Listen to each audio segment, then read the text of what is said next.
ইন্দ্রনীল সেন যে ban culture syndicate Nexus এগুলো নিয়ে মুখ্যমন্ত্রীর কাছে বলতেই এসেছি।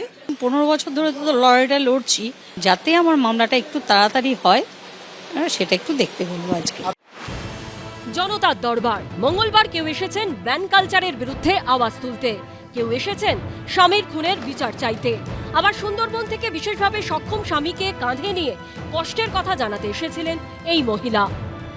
যদি ভগবান হয়ে থাকে তা এক কাছে শ্রীরাম, তারপরে আছেন ডাক্তারবাবুরা, তারপরে ইনি তৃতীয় নম্বরে।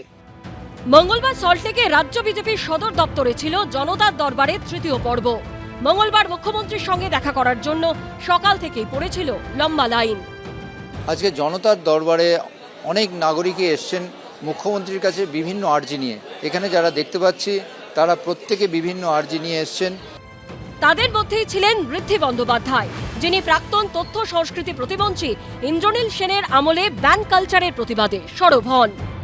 আপনারা কি আবেদন করবেন?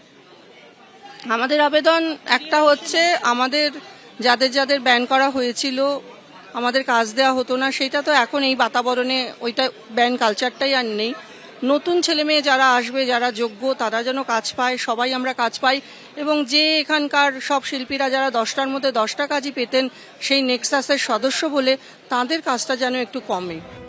2011 সালে 6ই মে খুন হন বালির তৃণমূল নেতা তপন দত্ত।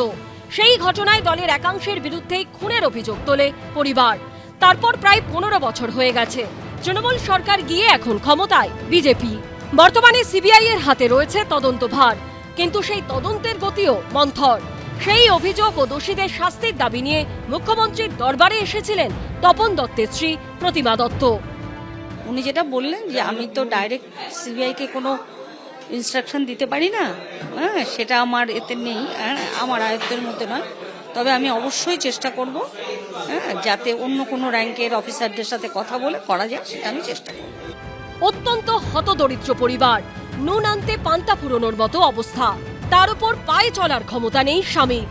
এতদিন ধরে প্রচুর আবেদন নিবেদন করেও কোনো সাহায্য পাননি, মেলেনি সরকারি প্রকল্পের সুযোগ সুবিধা।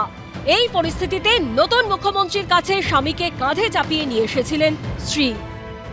এসছিলাম দাদার কাছে কিছু দুঃখের কথা জানাতে। একটা ব্যাটারি চালিত গাড়ি ও আমার একটা ঘর, আমার ওয়াইফ কোনো লক্ষ্মীর ভাণ্ডার টান্ডার পায়নি, তার জন্য জানালাম। উনি বললেন 1 সপ্তাহের ভিতরে করে দেবে। উনি খুব ভালো লোক, ভালো মনের মানুষ। জনতার দরবারের এটা ছিল তৃতীয় পর্ব। ঝিলম করঞ্জায়ের রিপোর্ট, এবিপি আনন্দ। এবিপি আনন্দ, এগিয়ে থাকে, এগিয়ে রাখে।